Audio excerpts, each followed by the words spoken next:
Bonjour à toutes et à tous, donc bienvenue au cours de statistiques non paramétriques. Nous allons discuter aujourd'hui des estimateurs à noyaux. C'est une continuation de cours de la dernière fois. Donc on a vu la dernière fois quelques estimateurs de la fonction de densité. Donc ici, euh, dans ce cours-là, on a vu déjà un estimateur bah, d'histogramme par histogramme. Euh, mais effectivement, c'est pas encore ce qu'on peut faire de mieux. En particulier parce qu'on a vu l'histogramme n'est pas tout à fait régulière, elle est constante par morceaux, et donc a des sauts entre deux classes, et on veut un peu traiter de manière plus lisse les densités, parce qu'assez souvent les densités, il s'agit des densités des lois qui sont régulières. Et donc c'est l'estimateur par noyau qui va nous aider à faire un peu mieux. Voyons un peu de quoi il s'agit. Tout d'abord, petit rappel, on a vu dans d'autres situations la dérivée d'une fonction, f c'est la densité, c'est la dérivée de la fonction cumulative. En fait, il y a une formule qui est exacte à l'ordre de 2 qui dit que f ça peut être approché par f de x plus h moins f de x moins h divisé par 2h. C'est une formule de différence finie centrée. Et donc, voyons de quelle manière ça s'est utilisé pour le calcul euh, cette formule, comment elle peut être utilisée pour le calcul de la densité. Donc, nous, on a des estimations de f, dans la fonction distribution cumulative. On a vu qu'on peut estimer fn de x par la somme de est-ce que xi il est inférieur à ce x. Attention, ici c'est une petite erreur, c'est pas xi inférieur à n, non, c'est xi inférieur à petit x dans l'estimateur de CDF. Et donc, l'idée c'est que si on choisit un h petit, pour que l'approximation qui est ici soit valable, on peut dire, voilà l'estimation de la densité, fn tilde de x égale fn de x plus h moins fn de x moins h divisé par 2h. Très bien. Qu'est-ce que ça voudrait dire? En fait, ça voudrait dire de compter que les x entre que les variables xi qui sont entre x moins h et x plus h. Et puis il faut diviser par 2h, et bien sûr il faut diviser par 1 sur n qui est le nombre d'observations. Une autre façon d'écrire ceci, c'est de dire, finalement, c'est une fonction indicatrice. Et donc, si on dit K0, c'est la fonction indicatrice du moins 1, avec un demi pour que ça, pour des questions de normalisation, on va voir tout à l'heure. Alors, cette formule-là n'est rien d'autre que 1 sur n, somme de 1 sur h, et puis 1 demi 1 de celui-là, c'est rien d'autre que K0 de xi moins x divisé par h. Parce que xi appartient à ça, ça veut dire que xi moins x divisé par h appartient à moins 1 en. Ce qui est ici la définition de cette fonction. À nouveau, attention, dans le poly, là, il faut mettre un petit x et pas un petit u. Néanmoins, voilà, on a une formule qui a été construite à partir de cette formule de la dérivée qui nous permet de donner la fonction de densité. En fait, tout ça va se sujet sur la définition de cette fonction. Voilà une première définition qui vient d'ici. Cela s'appelle le noyau de Rosenblatt. Mais il n'est pas plus régulier que l'histogramme. Donc c'est pas mieux, mais on peut faire mieux. Donc l'idée c'est que si on veut que la fonction f soit régulière, il faut que le K0 soit régulier, parce que le reste c'est juste des transformations, de composition de fonctions et des divisions par des nombres. Donc il faut que la fonction K0 soit régulier, et donc on va introduire plein de fonctions, plein de noyaux, c'est leur nom, qui soient réguliers. Et donc, définition, on appelle K un noyau, une fonction qui a le bon goût d'être intégrable et dont l'intégrale est égale à 1. C'est tout. Il y a plein d'exemples. Il y a le noyau triangulaire, comme le nom l'indique. regardez juste la définition, c'est entre moins 1 et 1. Moins 1 a la valeur 0, 0 il a la valeur 1, et ensuite il descend, on voit 0. Ensuite, il y a deux autres noyaux qui sont des polynômes qui ont la même propriété. Moins 1 et 1 sont nuls, mais ensuite ils sont plus lisses. C'est pas celui-là, il n'est pas dérivable, par exemple, en 0. Alors que les autres sont mieux. Et on choisit les paramètres 3 quarts, 15 16e, etc. pour que l'intégrale donne 1. Et puis il y a ce qu'on peut imaginer très facilement, le noyau gaussien. Parce qu'en fait, finalement, K de U, bon, il n'est pas dit, dans tous ces cas-là, il est positif. Ici, il n'est pas dit qu'il soit nécessairement positif. Mais assez souvent, il va être positif. Et donc, la fonction de densité de la gaussienne, c'est un très bon exemple.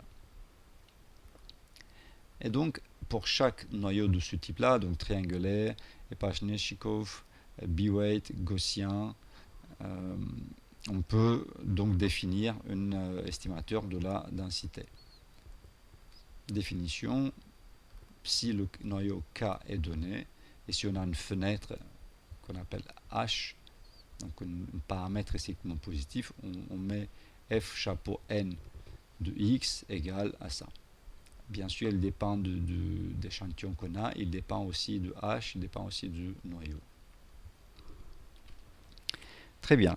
Donc c'est ça la définition. Et comme je disais, la plupart des noyaux sont positifs, mais ils sont encore symétriques. Il n'y a pas de raison de privilégier le côté gauche par rapport au côté droit.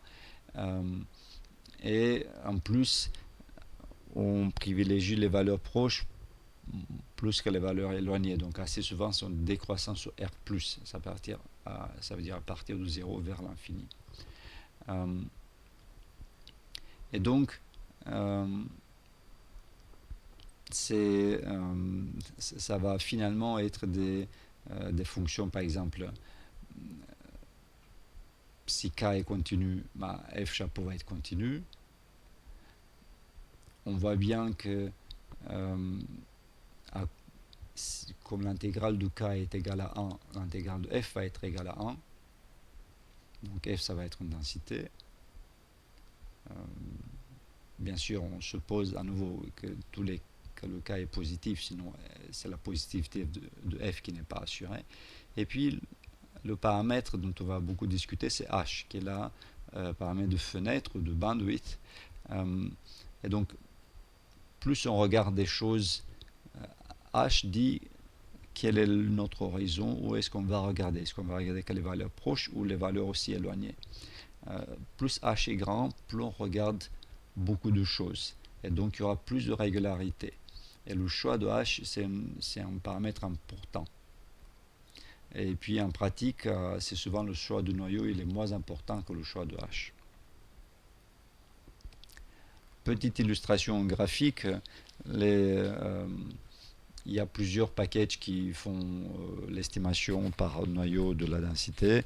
On prend par exemple le package Geom Density de R, et ici le noyau, c'est un noyau gaussien. Les résultats donc vont dépendre de paramètres H, qui est le bandwidth, et comment ils vont dépendre. En rouge, rose, c'est la vraie densité. C'est le même exemple qu'on a pris tout à l'heure, c'est une somme de deux gaussiennes, c'est un mélange de gaussiennes. Et H petit, ça dépend des données, bien sûr. Et donc, on a vu l'histogramme, il peut être très irrégulier. Là aussi, c'est comme si on avait un nombre important de bins. Là, ici, une forte irrégularité. Quand H égale 0,5, ça se passe un peu mieux. On voit bien que c'est très lisse, ça reproduit bien les deux bosses observées. Ce qui se détériore lorsqu'on fait grandir de plus en plus H. Quand on le fait grandir à 0,8, on voit bien que les bosses sont moins bien définies, parce que ça en prend en compte les choses à longue distance. Et vu d'une grande distance, deux bosses, en fait c'est une seule bosse. Voilà, H égale en 2, c'est déjà pas très clair qu'il soit vraiment deux bosses. Donc, effectivement, on a intérêt à choisir un bon H parce que sinon, soit on voit pas, soit on voit de bruit, soit on voit même pas les grandes caractéristiques de la fonction. Euh, et ceci est à mettre en opposition avec, par exemple, des choix de H un peu. Bon, il y a plusieurs, hein, mais des choix de H plus automatiques, disons. Très bien. Donc, retournons un tout petit peu aux qualités théoriques des estimateurs à noyau. Et donc, on va parler du risque quadratique des estimateurs à noyau. Et donc, quelle est la quantité qui nous intéresse? F, c'est notre estimateur. X0, c'est un point. On veut l'estimer.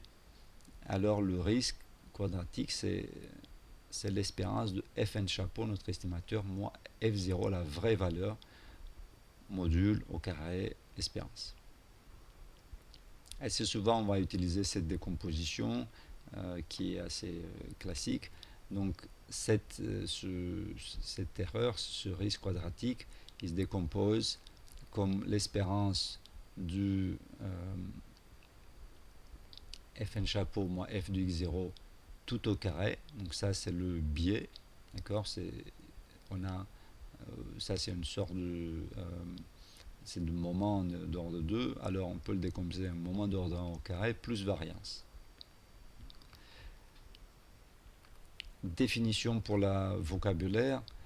On dit que le noyau K est d'ordre L si pour toute J inférieure à L, on a U donne U puissance J K de U est intégrable et en plus U puissance J K du égale 0. Quand on pense au fait que K du peut être une densité, là sont les moments. Donc en fait, tous les moments jusqu'à l'ordre n, elles sont nuls. D'accord, c'est ça, en gros, une des interprétations qu'on peut donner au noyau d'ordre L. Et donc, c'est quelque chose qui est de plus en plus centré autour du zéro. Le risque quadratique peut être démontré être petit en fonction de la régularité de la fonction à estimer. Donc, voyons une première proposition. Si f est dans la classe de Holder sigma bêta L, avec bêta strictement positif, L strictement positif, et si K est un noyau d'ordre L qui est la partie inférieure de bêta, et puis tel que tous les moments jusqu'au moment de type d'ordre bêta soient finis. Donc, enfin, quand je dis moment, c'est cette définition-là, parce que K, voilà, peut-être n'est pas positif, c'est pour ça qu'on a mis le module. Alors, pour tout x0 et pour tout h, donc à nouveau c'est un risque ponctuel, alors le biais d'ici, donc on a vu la décomposition biais plus au carré plus variance, donc là ce qui est à l'intérieur du carré, mais un module, il est inférieur à h puissance bêta L sur L factoriel, ce terme-là, c'est en gros le moment d'ordre bêta. Ce qui nous intéresse, c'est que c'est h puissance bêta. Donc ça, en particulier quand h tend vers 0, ça va tendre vers 0. Plus la fenêtre est petite, et ça va être d'autant plus favorable que le bêta il est grand. Voyons un peu pourquoi. Donc, qu'est-ce que contient le terme qu'on veut estimer? C'est le Fn chapeau et F0. Fn chapeau de 0. Par définition, c'est cette somme-là, double somme, enfin une somme sur les variables de l'échantillon, et noyau, et puis 1 sur h, 1 sur n. Toutes les variables sont indépendantes, sont identiquement distribuées. Donc ici, on peut distribuer l'espérance jusqu'au là-dedans. Et quand on fait la moyenne, il ne reste plus grand-chose, il reste juste une des variables, par exemple x100. D'accord ? Donc le 1 sur n, elle est disparue à cause du fait que tout le monde a la même distribution. Et là, du coup, ça aussi comme variable, toutes les variables d'ici ont la même distribution. Qu'est-ce que c'est que cette espérance? c'est une espérance selon la loi des xi. Donc on peut l'écrire, puisque f c'est la densité, on peut l'écrire, on remplace ça par u moins x0 divisé par h, f de u, du. Puis on laisse 1 sur h, par exemple, à l'extérieur de l'intervalle, de l'intégrale. Là, c'est une intégrale sur R. Donc on peut en particulier noter ça V. Donc U moins X0 divisé par H, on le note V. Très bien, donc c'est un changement de variable.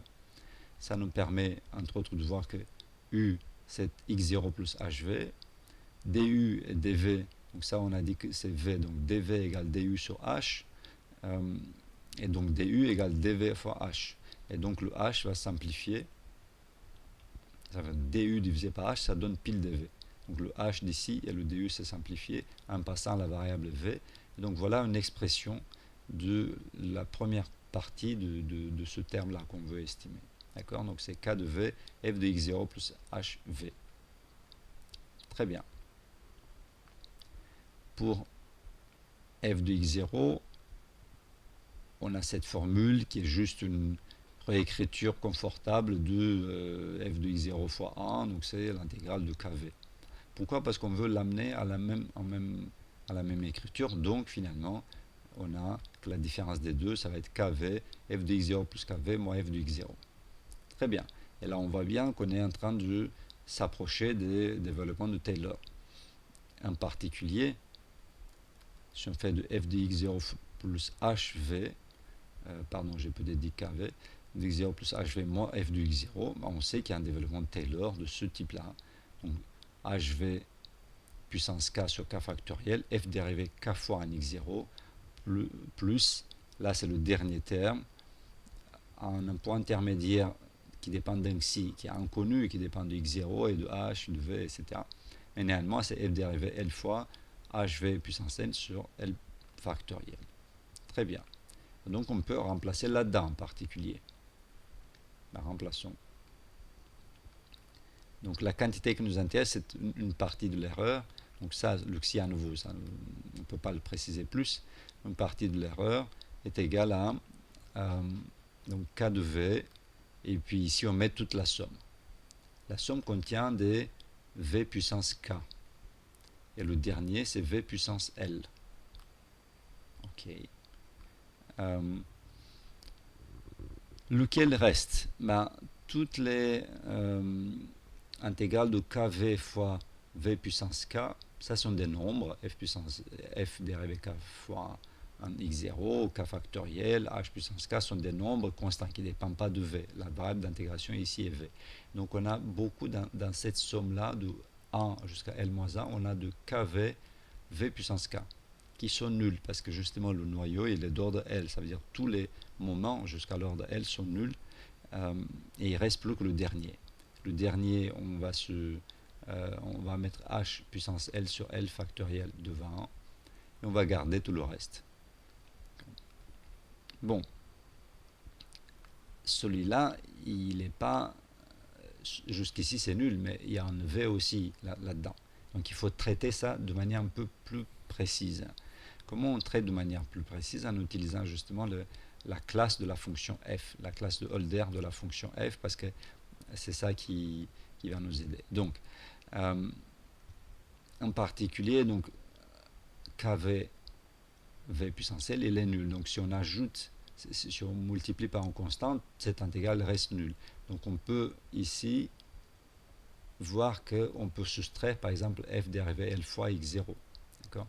Et donc, ce qu'on a vu, qui était notre quantité de départ, est égal à cette quantité-là à laquelle on soit arrivé, mais on peut soustraire, par exemple, f dérivé L fois x0.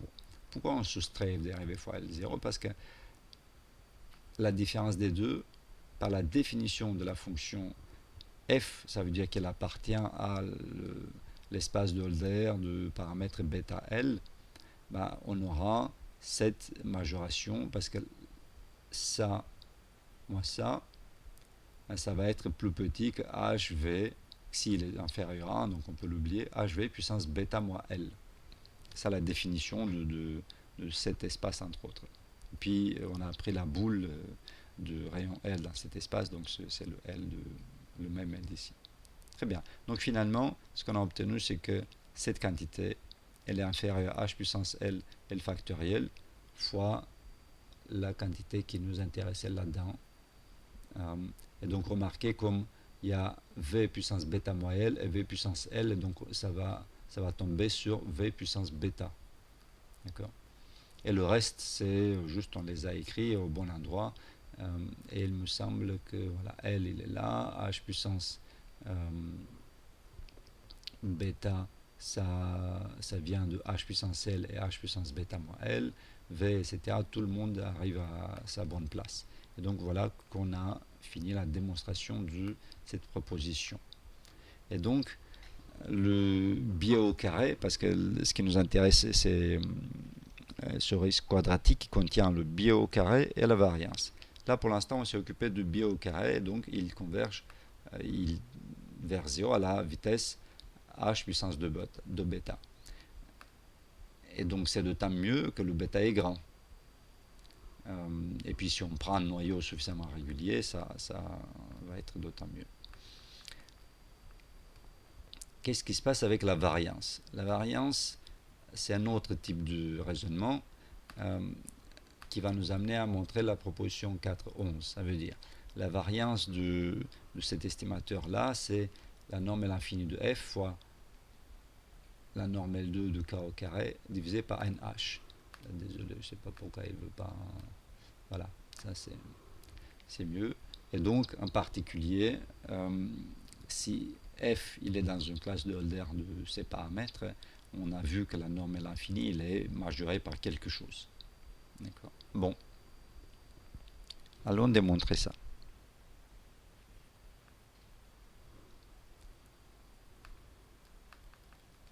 Variance de f.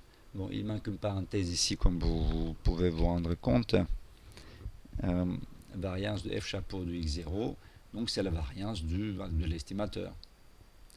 De la même manière que tout à l'heure, ici sont indépendantes. Donc, en fait, on peut... la variance de la somme, c'est la somme des variances, puisqu'il y a indépendance. Et donc, on aura une somme de 1 jusqu'à n des variances de chaque terme. Mais les variances de chaque terme, on peut d'abord mettre n carré, h carré devant. Mais ensuite, on peut remarquer que c'est la même loi. Donc, c'est pas la peine de faire une somme. Il faut juste prendre 1 et simplifier en n avec le n carré. Donc, ça va être un seul n ici, en bas. D'accord? Donc, on retrouve 1 sur n h carré, variance de cela. La variance elle-même peut se borner par le moment d'ordre 2. Donc, ici, variance de k, etc., c'est inférieur à k au carré, x1 moins x0, h. x1 moins x0 divisé par h, excusez-moi.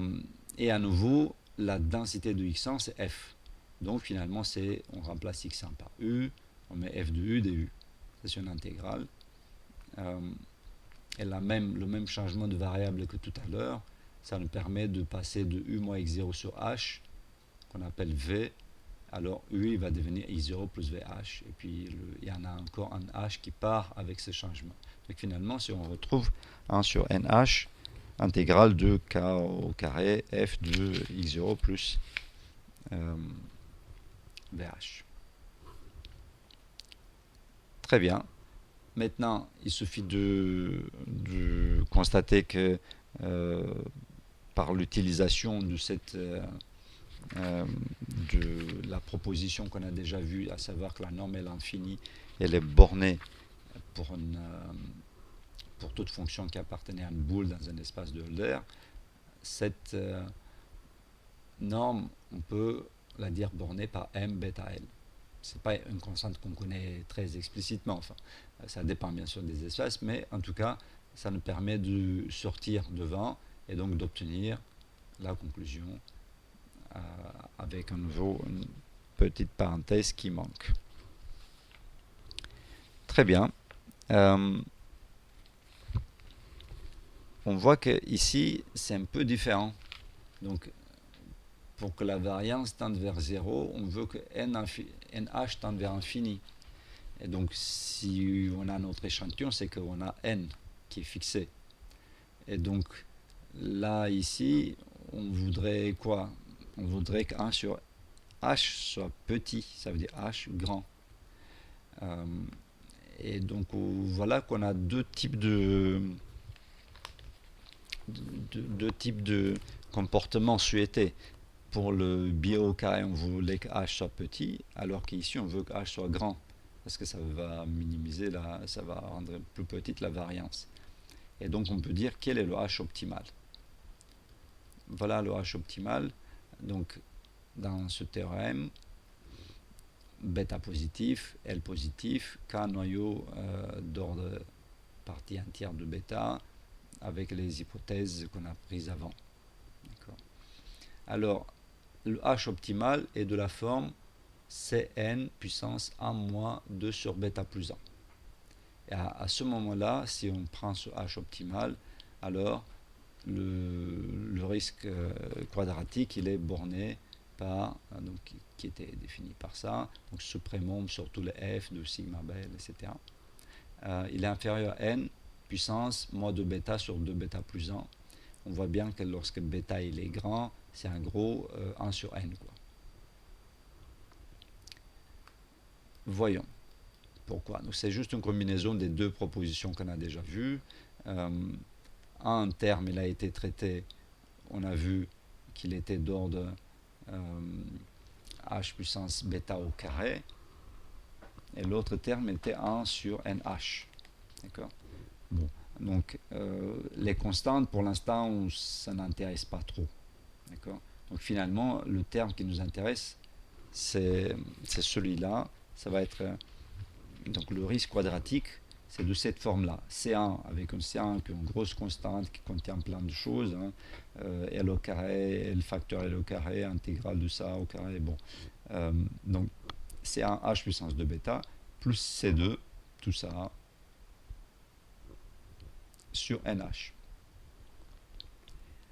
Il y a un optimum, on peut maintenant optimiser cette fonction de H. Pour chaque constante C1 et C2 qui sont positives, on peut calculer par exemple quel est l'optimum de cette fonction par rapport à H. On peut annuler la dérivée première par exemple. On peut se dire, on peut aussi faire un raisonnement plus intuitif pour dire que en fait l'erreur elle est composée de deux termes. Il faut que il n'y en a pas un qui est trop gros. Si un est trop gros par rapport à l'autre, ça va pas être bien, parce que l'erreur va être principalement donnée par ce terme. Donc il faut qu'en fait les termes soient de même ordre. Et donc c'est ça ce qu'on est en train de décrire, que h puissance 2 bêta doit être de même ordre que 1 sur nh, avec les constantes précises données par une optimisation en bonne et due forme de cette fonction par rapport à h. D'accord. Donc c'est facile de faire ça, il faut juste voir quelle est la dérivée. Donc ça va être 2 bêta, c'est 1 h puissance 2 bêta moins 1, et puis c'est 2 moins c'est 2 sur nh carré. Et annuler la dérivée. D'accord. Et donc, néanmoins, ça va donner quelque chose, les deux doivent être de même ordre, parce que c'est le h qui bouge ici, et c'est le n qui nous intéresse, et sa position par rapport à h surtout. Et donc, finalement, qu'est-ce qu'on voit? Que c'est que h puissance 2 bêta plus 1, c'est de l'ordre de 1 sur n. Ça veut dire que h, il est d'ordre de 1 sur n puissance 2 bêta plus 1, ou sinon n puissance moins 1 sur 2 bêta plus 1. Et voilà, c'est ça l'ordre optimal. Et alors, qu'est-ce que ça va donner comme résultat? Par exemple, le terme en h puissance 2 bêta, comme h il est de cet ordre-là, il va donner n puissance moins 2 bêta sur 2 bêta plus 1. L'autre terme, comme il était de toute façon, on l'a pris pour que ça soit de même ordre, ça ne peut pas donner autre chose. Donc les deux vont donner n puissance moins 2 bêta sur 2 bêta plus 1. Et donc il existe une certaine constante qui dépend de plein de choses, telles que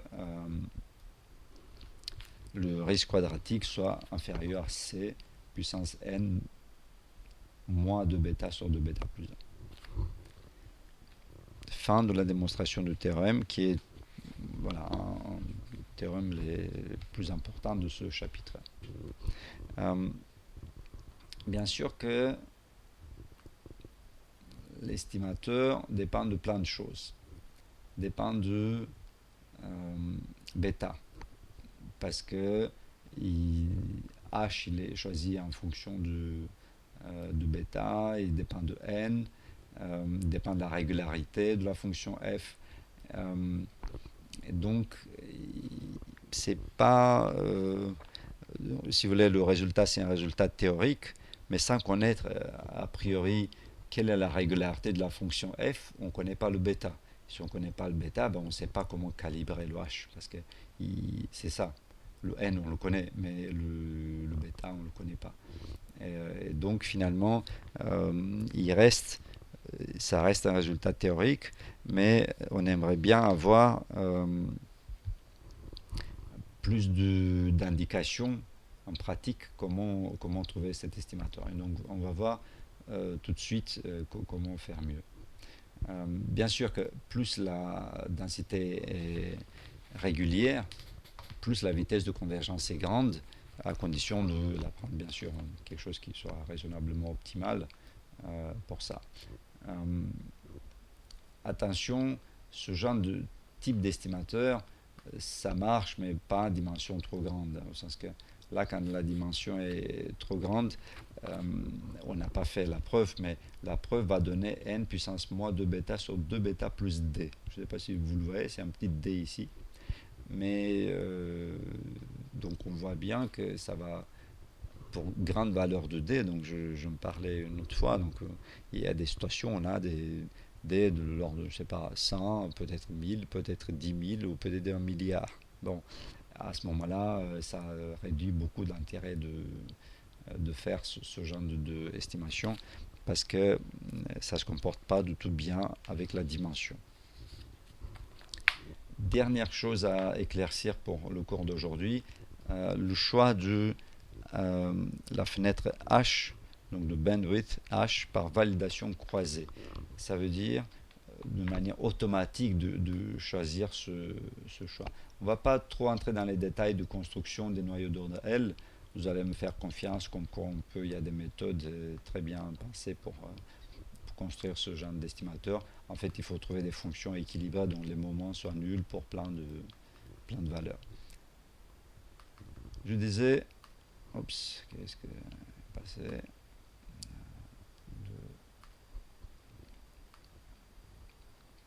Comment on peut se poser la question de trouver le H optimal? Donc on a dit le H il dépend de la régularité, mais la régularité justement on est un nombre paramétrique. Donc un nombre paramétrique, on essaie de mettre le moins d'hypothèses possible sur la fonction. Et donc comment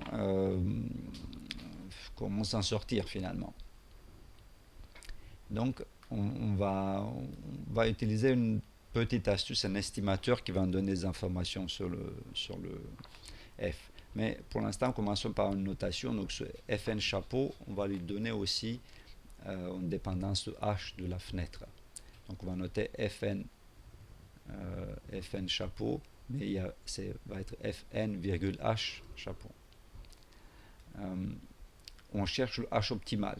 Donc il dépendra des données lui aussi. Il va être estimé d'une certaine manière. Donc ça sera un h chapeau. Donc on va faire le choix de H chapeau et on va ensuite avoir l'estimateur F chapeau. Et donc ce qu'on veut nous, c'est de trouver le H qui va minimiser par exemple le risque quadratique pour la distance L2. Donc on cherche H qui minimise ça, ou sinon, voilà, c'est son écriture.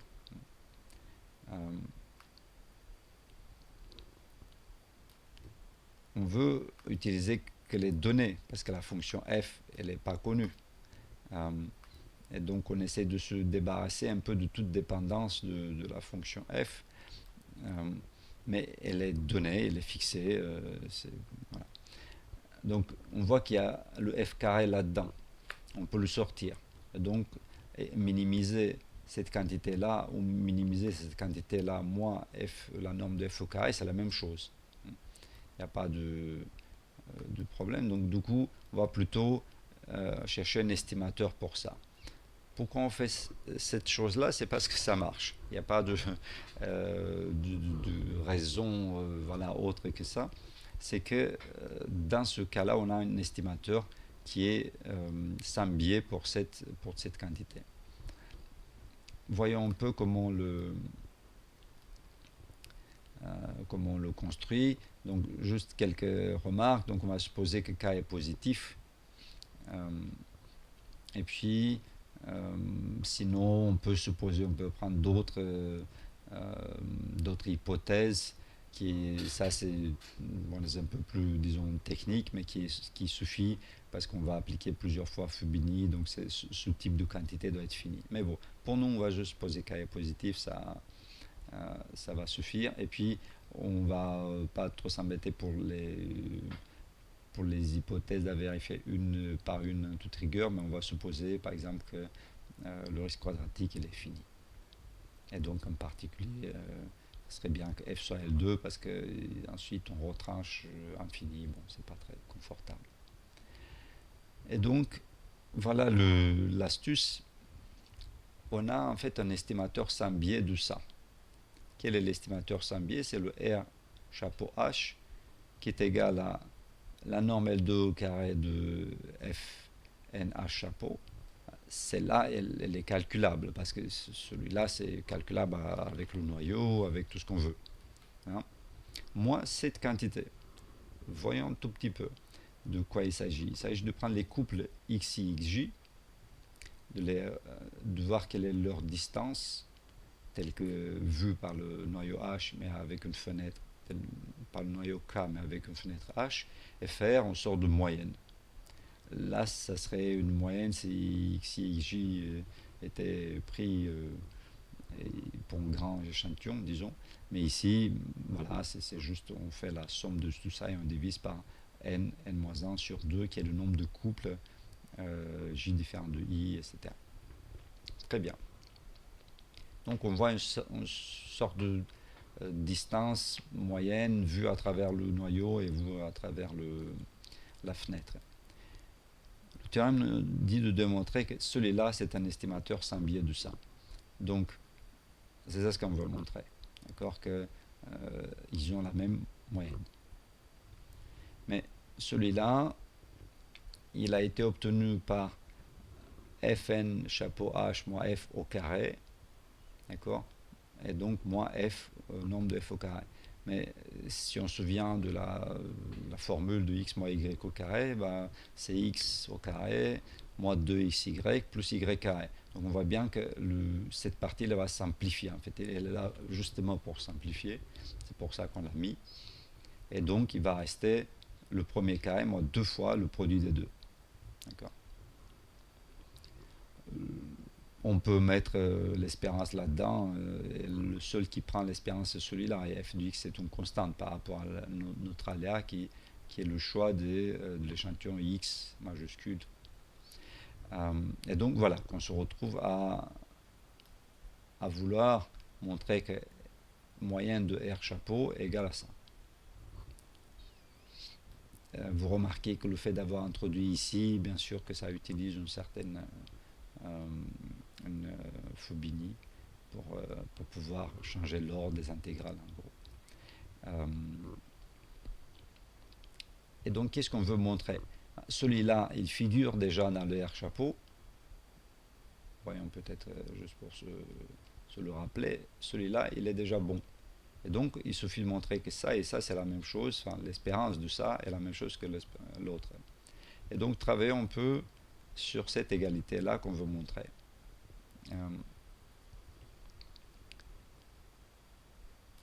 Déjà, nous avons vu comment calculer ceci.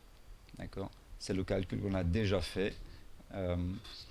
Et donc, c'était ça. Et donc, maintenant qu'on intègre par rapport à f de x, on intègre par rapport à f de x. D'accord? Donc, voilà le terme de gauche. Le terme de droite. Le terme de droite, c'est à peu près les mêmes techniques qu'on a déjà vues d'indépendance, de calcul du moment. Et donc, commence sur 1 sur n-1, on reporte tout. Ici, xi moins xj a la même distribution que xi' moins xj'. Ils sont toutes indépendantes. Euh, et donc finalement, chaque couple xi moins xj aura la même distribution parce que en fait, c'est des lois indépendantes mais identiquement distribuées. Et donc, si on, si on s'en souvient combien il y en a, là, on va c'est en fait une moyenne, mais des quantités qui ont la même moyenne. D'accord. Donc finalement, il ne reste qu'une.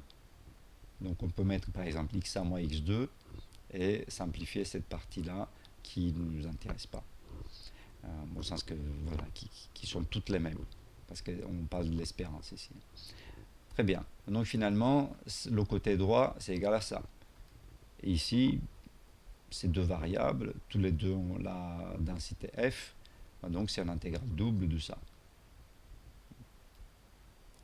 Et donc on voit bien que c'est la même chose sous les hypothèses qu'on a considérées. Ça veut dire qu'on puisse appliquer Fubini ou sinon c'est ça, c'est positif.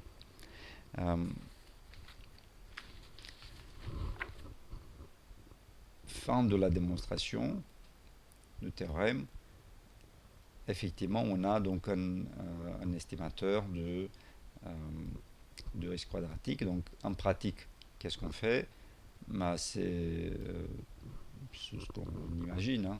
Donc on cherche, on se fixe une grille, par exemple H, des choix possibles de fenêtres. Dans cette grille-là, on peut faire autrement, mais de toute façon, il s'agit d'optimiser cet estimateur-là qui est calculable, hein, qu'on peut l'obtenir. Peut-être vous posez une question de comment on calcule la première partie, parce que la deuxième partie, c'est immédiate, hein, c'est juste une somme double. Hein. Donc c'est les valeurs, et puis voilà, c'est pas trop compliqué. Comment on calcule ça? Parce que c'est un normal 2, bon. Mais en fait, c'est le normal 2 d'une combinaison linéaire de fonctions de type noyau. D'accord. Donc il s'agit de calculer des produits scalaires L2 de fonctions de type K, sachant que les fonctions, on les connaît, on connaît leur forme, on connaît leur formule exacte. Vous avez eu 4 exemples, donc il y a des formules pour calculer toutes ces choses-là. Et donc finalement, on est en train de minimiser cet estimateur-là par rapport à H, qu'on le prend sur une grille ou sur, je sais pas, sur 0 infini éventuellement. Toujours est-il qu'on cherche donc le H qui va être le minimum, et cet estimateur-là, donc ce H chapeau qui minimise, va être mis ensuite dans l'estimateur de la densité, et lui, il a des bonnes propriétés qu'on va utiliser. C'est ça ce qui est utilisé en pratique. Donc cette procédure s'appelle validation croisée. Donc on est en train de réutiliser d'une certaine manière les données pour voir quel est le croisé. Ça vient d'où? Ça vient du fait qu'on teste un peu les propriétés de la fonction f à travers l'échantillon qu'on a. Parce que là, on était en train de tester quelle était la régularité de la fonction f. Ceci finit ce cours, donc je vous invite éventuellement à poser les questions.